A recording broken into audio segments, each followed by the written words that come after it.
So ఇప్పుడు conclusion ఏంటిది? ఫలము కావాలా, వరము కావాలా? ఏది కావాలి? ఎంతమందికి వరం మాత్రం కావాలి? ఎంతమందికి ఫలం మాత్రం కావాలి? ఎంతమందికి రెండూ కావాలి? సో నేనేం చెప్పాలని ఆశపడుతున్నంటే, ఒక వ్యక్తికి రెండు కూడా అవసరమే. హల్లెలూయా. రెండు కూడా ఒక క్రిస్టియన్కి తప్పకుండా అవసరమే. మా నాన్నగారు ఈ ఎగ్జాంపుల్ ఒక పెళ్లి విందులో చెప్పారనమాట. ఎంతమందికి వంట వచ్చు? వంటకు ఉప్పు ముఖ్యమేనా? ఉప్పుతో మాత్రమే ఆ డిష్ బాగా బయటకు వస్తుందా? ఉప్పుతో ఏం కావాలి? కారము కూడా కావాలి. ఉప్పు ఏమో ఇటువైపు ఉంటుంది, కారం ఏమో ఇటువైపు ఉంటుంది. అంటే ఉప్పు టేస్ట్ కంప్లీట్ డిఫరెంట్, కారం టేస్ట్ కంప్లీట్ డిఫరెంట్. కానీ ఉప్పు కారము కలిస్తే మాత్రమే ఉపకారము బయటికి వస్తుంది. ఎంతమందికి అర్థమైంది? మీరు కారం వేయాల్సిన స్థలంలో మీరు ఉప్పు వేసారనుకోండి, ఫస్ట్ భర్త మిమ్మల్ని తిడతాడు, వెళ్ళి ఫస్ట్ వంట నేర్చుకోరా అంటాడు. అంతేనా? అంటే ఈ కాలంలో అందరు జెండర్స్, నేను కూడా వంట చేస్తా. అంటే వంట చేయ కేక్ చేస్తా. కేక్ చేసి చాలా అలవాటు ఉన్నాయి నాకు. సో నేను ఏమంటున్నానంటే, ఉప్పు ఎంత పడాలో ఉప్పే పడాలి, ఎంత కారం పడాలో అంతే పడాలి. అవి రెండు కలిస్తే మాత్రమే వంట బయటికి బాగా వస్తుంది. హల్లెలూయా. ఉప్పు కారము కలిస్తేనే ఉపకారము బయటికి వస్తుంది. ఇది ఎక్కడన్నా విన్నారా? బాగుంది కదా. ఉప్పు కారం కలిస్తేనే ఉపకారం బయటికి వస్తుంది కదండి. ఉప్పు కారము కలిస్తేనే ఉపకారం బయటికి వస్తుంది. అవి రెండు కంప్లీట్ డిఫరెంట్ ఉన్నా కూడా ఒక పెళ్లి జీవితం బాగుండాలంటే రెండు కూడా కలిసి ఉంటే మాత్రమే అని చెప్పేసి ఒక ఉపమానం వారు చెప్పారనమాట ఒక పెళ్లి విందులో. సో నేనేమని తెలియజేస్తున్నానంటే, మన క్రిస్టియన్ లైఫ్ కూడా బాగుపడాలంటే, బయట మన జీవితం ఇంకా అభివృద్ధిగా అది చెందాలంటే, ఫలం ఉంటే మాత్రం సరిపోదు, వరం ఉంటే మాత్రం సరిపోదు. రెండు కూడా కలిసి, రెండిటికి కూడా అంత ఇంపార్టెన్స్ మనం ఇచ్చి మనం పెరగాలి మన జీవితంలో. హల్లెలూయా. మనము వాటి రెండింటినీ కూడా మనం ఇంపార్టెన్స్ ఇచ్చి, ఈ ఫలము మాత్రం నాకు చాలు, ఈ వరము మాత్రం నాకు చాలు అని మనం అడగకుంటూ ప్రభు దగ్గర ఏం అడగాలంటే, ఇవి రెండు కూడా నాకు కావాలి, ఇవి రెండు కూడా నాకు కావాలి అని చెప్పేసి ప్రభు మనతో మరి ఈరోజు ఆయన మాట్లాడుతూ ఉన్నాడు. చాలా సేవకులు వరములు వారు దేనికి వారు యూజ్ చేస్తారంటే, దేనికి వారు వాడతారంటే, వారి యొక్క సొంత అభివృద్ధి కొరకు వారు వాడతారు. మంచిగా వినండి. కొంతమంది వరములు వారు దేనికి వాడతారంటే, నా సేవ పైకి వెళ్ళాలి, ప్రభు నన్ను వాడుకుంటున్నాడని నేను చూపించాలి బయట. అంటే నాకు ప్రవచనాలు నాకు వచ్చు, నాకు దర్శనాలు వస్తాయి, కళలు వస్తాయి అని చూపించటానికి కొంతమంది ఆ వరములను వారు వాడుకుంటారు. కానీ ఎప్పుడు ఆ వ్యక్తి ఆ వరములు ప్రజల యొక్క అభివృద్ధి కన్నా ఆయన సొంత దానికి ఆయన వాడుకుంటాడో, ప్రభు ఏం చేస్తాడో తెలుసా?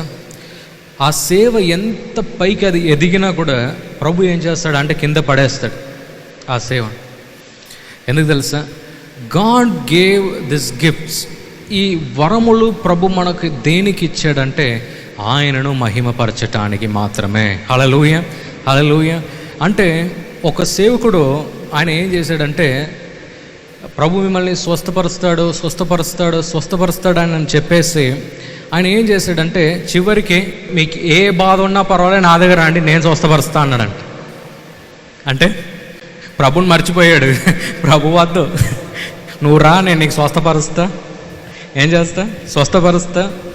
10,000 ఫీజు, 20,000 ఫీజు, 30,000 ఫీజు అని చెప్పేసి డిమాండ్ చేసాడంట. సో ప్రభు ఏం చేశాడంటే, ఆయన సేవ ఎక్కడనో పైన ఉండే కానీ ప్రభు ఏం చేశాడంటే కింద పడేసాడు. అందుకే మీరు మా ప్రతి ఒక్క సాక్ష్యంలో కూడా మీరు మమ్మల్ని ఏం చూస్తారంటే, మేము ప్రార్థించేటప్పుడు మీరేం చూస్తారంటే, వారి సాక్ష్యానికి వారు వచ్చేటప్పుడు మేము ఏం అడుగుతామంటే, ఎవరు స్వస్థపరిచారని మేము ఫస్ట్ అడుగుతాం. వారు వెంటనే వారు ఏమంటారు తెలుసా? నువ్వే అని అంటారు ఫస్ట్. నా గుండె నేను పట్టుకుంటారే బాబు, నేను కాదరా, నన్ను లాగకండి మధ్యలో. ఎవరు స్వస్థపరిచారు మిమ్మల్ని మళ్ళీ అడుగుతారు. అప్పుడు వారు అంటారు ప్రభు స్వస్థపరిచాడు.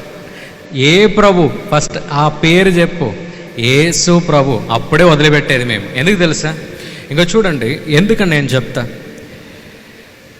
ఇది వాళ్ళు తెలవటానికి కోసం కాదు, కానీ నేను తెలుసుకోవటానికి, ఒక సేవకుడుగా నేను తెలుసుకోవటానికి నా పొజిషన్ ఏంది, నేను ఏ స్థితిలో ఉన్నా. నేను కూడా మీలాంటి ఒక మనిషే. మీకు స్వస్థత దొరికిందంటే దానికి కారణం నేను కాదు, కానీ ఆ ప్రభు మిమ్మల్ని ప్రేమించే ప్రభు గనుక. హల్లెలూయా. నేనేమంటున్నానంటే, ఈరోజు ఎవరైనా సేవకుడు, మీరు ఆన్లైన్లో మీరు వింటున్నా, ఇక్కడ మీరు వింటున్నా, see the gifts is not to take your ministry upward. చాలామంది నాకు ప్రవచనాలు కావాలి, వరాలు కావాలని చెప్పేసి చాలా వారు అడుగుతారు, వాడబడతారు కూడా. కానీ వారు ఏం చేస్తారంటే వారి యొక్క సేవ పైకి రావటానికే వారు దృష్టిని పెడతారు. కానీ ప్రభు ఎప్పుడు కూడా ఆయన దేన్ని చూస్తాడంటే ఆయనకు మహిమ దొరుకుతుందో ఆయన చూస్తాడు. హల్లెలూయా.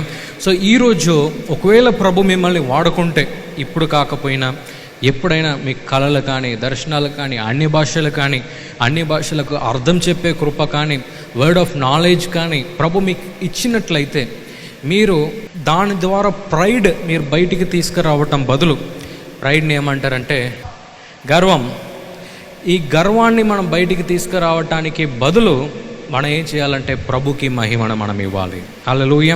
మనం ఎప్పుడు ప్రభుకు మహిమనిస్తామో ప్రభు ఏం చేస్తాడో తెలుసా? ఆ వరాన్ని మన జీవితంలో ఆయన పెంచుతాడు. God will increase that gift in our life. ప్రభు ఏం చేస్తాడంటే ఆ వరాన్ని మన జీవితంలో ఆయన పెంచుతాడు. పెంచి మనల్ని ఇంకా ఆయన వాడుకుంటాడు. మన కుటుంబంలో ఒక దీవెన తీసుకురావటానికి, మన ఆలయంలో ఒక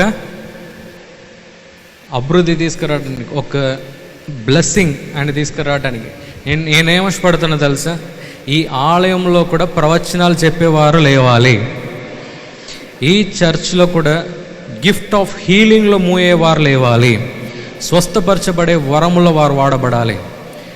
అన్య భాషలు ఎవరన్నా మాట్లాడితే, రే నువ్వు చెప్పే నాకు అర్థం అవ్వట్లేని చెప్పటం కాదు, దానికి అర్థం చెప్పేవారు లేవాలి. హల్లెలూయా.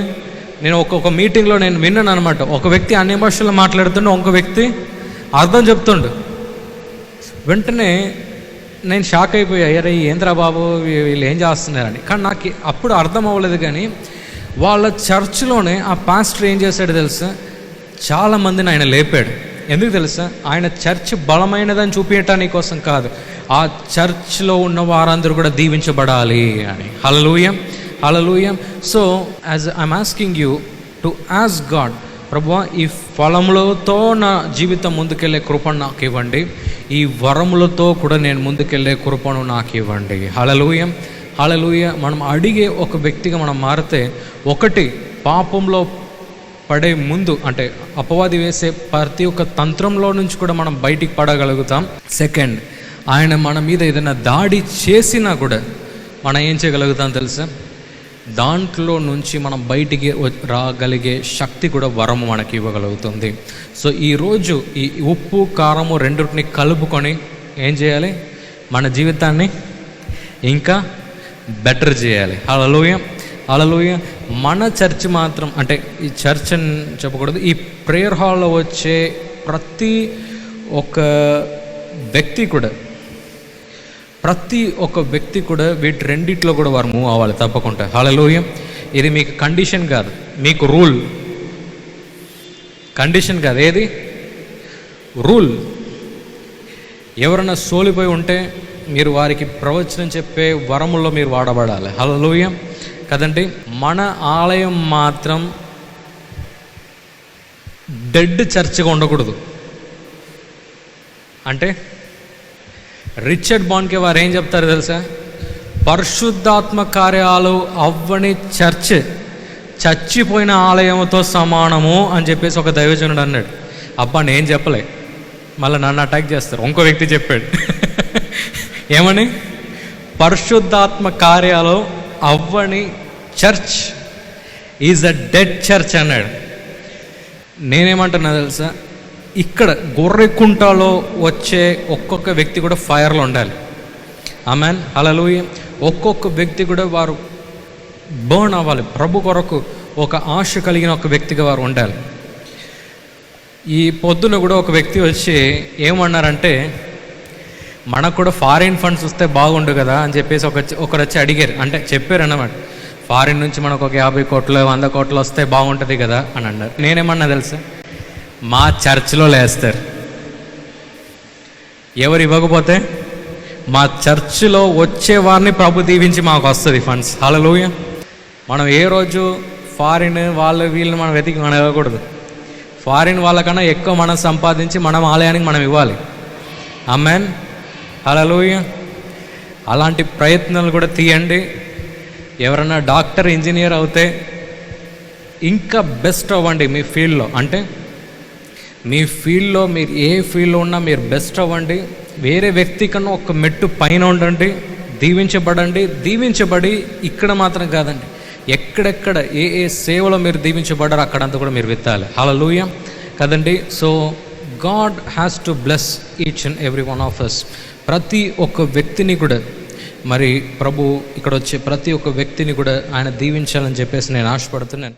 ఈ ప్రోగ్రాం మీకు ఆశీర్వాదకరంగా ఉన్నదని మేము నమ్ముతున్నాం. ఫస్ట్ లైక్ చేయండి, తెలిసిన వారు మీ ఫ్రెండ్స్ అందరికీ మీరు షేర్ చేయండి, తర్వాత సబ్స్క్రైబ్ చేయండి. తప్పగా ప్రభు మిమ్మల్ని దీవిస్తాడు. ఇక రాబో వీడియోను కూడా మీరు చూడండి, దీవించబడండి. ప్రభు మిమ్మల్ని దీవించును గాక. God bless you.